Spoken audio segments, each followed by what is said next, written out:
వచ్చే ఎన్నికలు ఎవరు గెలుస్తారన్న? జగనే. ఎందుకు జగన్ గెలుస్తాడు? జగన్ చేసిన పథకాలు అటువంటి ఏం చేయలేదు అంటున్నారు కదా. చెత్తగాడితలు చాలా మంది అనుకుంటారు, కానీ చేసి అన్ని డైరెక్టర్ గా తిన్న యాదవులకు విశ్వాసం ఉండదు కదా. అంటే ఇప్పుడు మనం ఏజెన్సీ ప్రాంతంలో ఉన్నారు, ఈ ఏజెన్సీ ప్రాంతాన్ని అభివృద్ధి చేసిందే టీడీపీ అంటున్నారు కదా. అది బూటకం మాటలు. జగన్ వల్ల ఇంత అభివృద్ధి, ఇన్ని కార్యక్రమాలు అన్ని జరిగాయి. ఈవేళ నాకైతే ఈవేళ నేను బతుకున్నానంటే కేవలం జగన్ అన్న పెట్టిన ఈ ఆరోగ్యశ్రీ వల్ల. ఏమైందన్న మీకు? నాకు హార్ట్ కంప్లైంట్ వచ్చింది. ఆ టైంలో నాకు అక్కడ రూపాయి లేదు. అలా టైంలో జగన్ అన్న ఆరోగ్యశ్రీ వల్ల నేను బతుకున్నాను. మీరు ఏజెన్సీ ప్రాంతంలో ఉన్నారు కదా, ఆరోగ్యశ్రీ ద్వారా బతికేమంటున్నారు కదా. అవును. మీకు టయానికి అంబులెన్స్ వచ్చింది ఆ రోజు ఫోన్ చేసిన? వెంటనే వచ్చింది. వెంటనే మేము వైజాగ్ వెళ్ళాం. అక్కడ కూడా మమ్మల్ని యాక్సెప్ట్ చేయకపోతే వెంటనే ఆరోగ్యశ్రీ చూపించిన వెంటనే మాకు ట్రీట్మెంట్ స్టార్ట్ చేస్తారు. మీకు అప్పుడు 108 వచ్చిందా, ప్రైవేట్ అంబులెన్స్ వచ్చింది? 188 వచ్చింది. 108 వచ్చింది. అంటే 108కి ఫోన్ చేసి సరిగ్గా పని చేయట్లేదు అంటున్నారు కదా. లేదు, 188 వెంటనే మాకు కాల్ చేసిన వెంటనే వచ్చింది. మేము మాకు వైజాగ్ తీసుకెళ్లారు.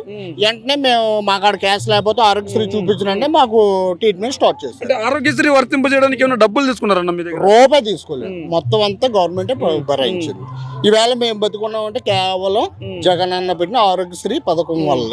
అంటే దాని వల్ల ఏం లబ్ధి లేదు, అంతా నిర్వీర్యం అయిపోతుంది, అక్కడ అంబులెన్స్లు అక్కడే ఆగిపోతున్నాయని కొంత ప్రచారం చేస్తున్నారు అన్న. ఆ ప్రచారం గురించి మీరేం చెప్తారన్న? అది ప్రతిపక్షాలు చేసిన కుట్ర. అది తెలిసి తెలియని బురద జల్లడానికి మాట్లాడిన మాటలు అన్నమాట. ఆవేశంలో ఉండే మాటలు. ఆయన చేసిన పథకాలు, మంచి పనులు జీర్ణించుకోలేక చేసిన టీడీపీ వాళ్ళున మన జనసేన వాళ్ళు చేసింది అవినీతి ఆరోపణలు. అంటే వాళ్ళు అవినీతి చేయలేదు, ఈయన అక్రమంగా కేసులు పెట్టారు అంటున్నారు. మరి అదే చెత్తగాడితలు చాలా మంది అనుకుంటారు. అవన్నీ అనవసరం మాటలు కదా. నీతిమంతుడికి ఎప్పుడు కూడా రోజులు లేవు. నీతిగా బతకమని చెప్తున్నాడు జగన్ అన్న. అలాగే వద్దు, చెత్తగాడిదలాగా ఇలాగే ఈ అవినీతి పాలన చేద్దామని అనుకున్నా ప్రభుత్వాలు.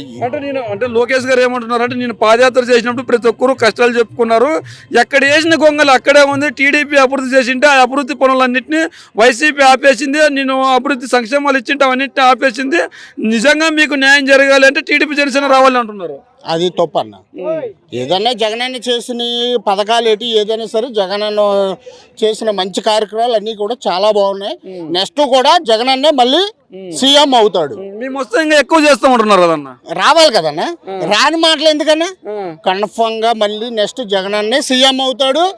175 సీట్లు ఏకరకంగా అవుతాయి, వస్తాయి కూడా. వై నాట్ 175 అంటున్నారు. మరి 175 వచ్చేది ఎట్లుంటే సీట్లు ఎందుకు మారుస్తున్నారు? మాకు భయపడే సీట్లు మారుస్తున్నారు అంటున్నారు. ఎవరు? టీడీపీ జనసేన ఇద్దరు. వాళ్ళు ఆవేశంలోని ఓడిపోయేప్పుడు ఓటమికి దగ్గరలో ఉన్నారు కదన్నా, వాళ్ళు ఎన్నన్నా మాట్లాడతారు. అది మరి వాళ్ళకి జనసేన ప్రభావం ఉండదు అంటారన్న ఏజెన్సీ ప్రాంతంలో. ఏజెన్సీలోని వైసీపీ ఎక్కువ ఉందన్న. అందరూ ఇప్పుడు చిన్నోలేటి, పెద్దోలేటి, ముసలోలేటి ఎవరన్నా జగనన్నకే వైసీపీకే చేస్తారన్న. అది మరి జనసేన అంటే పవన్ కళ్యాణ్ ప్రభావం ఉండదు అంటున్నా. పవన్ కళ్యాణ్ కలిసిన తర్వాత ఇక్కడ ఎవరు లేరన్న. మేమైతే ఇప్పుడు మా పరంగా మొత్తం ఇప్పుడు రాజకీయం వేరు, సినీ గ్లామర్ వేరన్న. చాలా మంది అంటారు, కానీ చేసిన అభివృద్ధి కావాలి కదన్న మనకి. మనకు ఆయన చేయలేని అభివృద్ధి ఏటుంది చెప్పండి అన్న. తినేవాళ్ళు కూడా ఈవేళ ఆయన్ని వ్యతిరేకంగా మాట్లాడే వాళ్ళు చాలా మంది ఉన్నారు. అంటే ఆయన ఏంది చేయలేదంటే ముఖ్యంగా విద్యా వ్యవస్థని, వైద్య వ్యవస్థని సర్వనాశనం చేసాడు అంటున్నారు.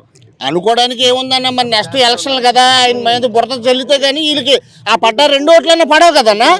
అందుకనే వాళ్ళు అలాగ ఆ టైప్ లో మాట్లాడుతారు. నారా లోకేష్ గారు దద్దమ్మ పాలన ఇంకో 3 నెలల్లో పోతుంది అంటున్నారు. మీరు ఎలా చూస్తారన్న? నెక్స్ట్ ఇప్పుడు అసలు ఆ ప్రభుత్వం ఉండాలి కదన్నా. నెక్స్ట్ అసలు వాళ్ళకి డిపాజిట్లు కూడా వస్తాయని వాళ్ళకే భయం వేస్తుందన్న. అది అందుకు ఆవేశంలో ఏమిటి స్పీచ్ ఇవ్వాలి కదా, ఆ రకంగా అనమాట. వాళ్ళ ప్రభావం ఏమి ఉండదన్న, జీరో, టోటల్ జీరో ఉంటదన్న. జై జగన్. మాకు వైఎస్ఆర్ వచ్చి గవర్నమెంట్ నుండి అన్ని పథకాలు కూడా చేరాయి. మాకు ఇక్కడ గతంలో టీడీపీ ఉండదు కానీ ఏ పథకాలు లేవు. వాళ్ళు ఉన్న జలపం కమిటీ వాళ్ళే తిన్నారు తప్ప కానీ ఏమీ లేదు. జగన్ వచ్చాక అన్ని అభివృద్ధికి చెందుతున్నాయి. మా ఊరు గతంలో రాజకీయాలు వచ్చి నిండు కూడా మా ఊరు సీసీ రోడ్ అంటే లేదు. ఈ రోజు మా ఊరికి సీసీలో 700 మీటర్లు ఇచ్చారు. మా ఊరు మంచి అభివృద్ధి చెందుతుంది, అన్ని పథకాలు కూడా చేరుతున్నాయి. ఇంకా టీడీపీ వైసీపీ అయితే తిరుగులేదు. టీడీపీకి డిపాజిట్లు ఉండవు, ఏదో చెప్తున్నారు కాకమ్మ డిపాజిట్లు ఉండమంటున్నారు.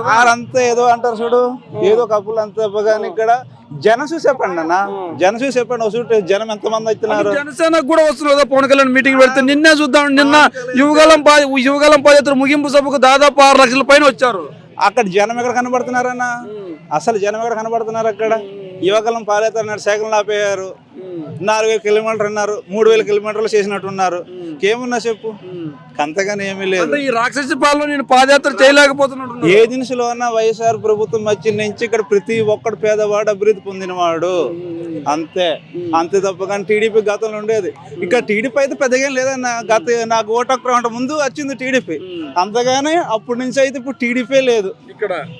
ఎందుకు టీడీపీ లేకుండా పోయింది? ఏజెన్సీ కాడ టీడీపీ పెద్ద ఉండదన్న. ఉంటారు కానీ నాయకులు బాగుపడడం తప్ప కానీ లేనివాడు బాగుపడడం ఏదీ లేదు.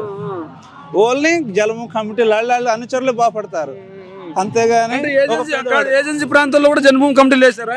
వేసారన్న, వేసారు. అప్పుడు జన్మభూమి కమిటీలు ఏజెన్సీ ప్రాంత ప్రజలు ఏ విధంగా ఇబ్బంది పెట్టారు? ఏ విధంగా అయితే ఒక పింఛన్ కావాలన్నా ఏ కావాలన్నా కమిటీలు వాళ్ళు సంతకాలు పెడితేనే అయ్యాయి, లేకపోతే అయ్యేది కాదు. కష్టం. ఇప్పుడు ఎలా ఉంది పరిస్థితి మరి? ఇప్పుడు వాలంటీర్ ఉన్నాడు కదన్న, ప్రతిది కూడా వాలంటీరే. ఈ నెల పింఛన్ పెడితే నెక్స్ట్ నెల చేసుకుంటున్నారు, అంతే. అప్పుడు జలభూమి కమిటీలు ఎట్టు వాళ్ళు దందా కూడా అసలు చేసేవాళ్ళే ఎన్నరవే కదన్న. ఇప్పుడు బాగున్నది. మరి టీడీపీతో జనసేన అధినేత పవన్ కళ్యాణ్ గెలిచాడు, మరి ఎలా ఉంటుంది ఏజెన్సీ ప్రాంతంలో ప్రభావం? జనసేన టీడీపీ ఒకటైనా ఇక్కడ తోపేది ఏమీ లేదు. నెక్స్ట్ వచ్చేది వైసీపీ షూరు. నీకు ఏదైనా ఎవడైనా భూమి పందం కాచి రమ్మని, నాకు 10 ఎకరాల భూమి ఉన్నది, బెస్ట్ ఏమైనా కూడా చూడు కావాలనుకుంటే నేను 10 ఎకరాలు పందం కాస్తాను. 10 ఎకరాల పొలం పందెం కాస్తావు? ఈజీగా జీడి తోట ఉన్నారు, పొలంగా జీడి తోటే. రమ్మని ఎవరికైనా టీడీపీ నుంచి కానీ జనసేన నుండి కానీ. నేను ఆల్రెడీ ఛాలెంజ్ చేస్తున్నాను కదా, మా ఇది కొయ్యూరు మళ్ళీ ఎమ్మకరం పంచాయతీ, మాకు పిట్టేసిన రోడ్ విలేజే, అక్కడే ఉంటాం ఎనీ టైం. ఎందుకంత ధైర్యం నీకు పందెం కాసి? ఇక్కడ టీడీపీ వచ్చిన నుంచి 13 సంవత్సరాలు టీడీపీ చేశారు కానీ ఇక్కడ డెవలప్మెంట్ ఏమీ లేదు. వాళ్ళ అనుచరులు ఆడాలి బాగుపడ్డారు, అంతే అంత ధైర్యం. మీరు లోకల్ కేబుల్ ఛానల్లో విలేకరుగా పనిచేస్తున్నారా? మీ వృత్తిలో ఎదగలేకపోతున్నారా? అయితే మీకు ఒక సువర్ణావకాశం. నెలసరి జీతంతో పాటు వసతి సదుపాయం కలదు. వివరాలకు సంప్రదించండి 9885000468.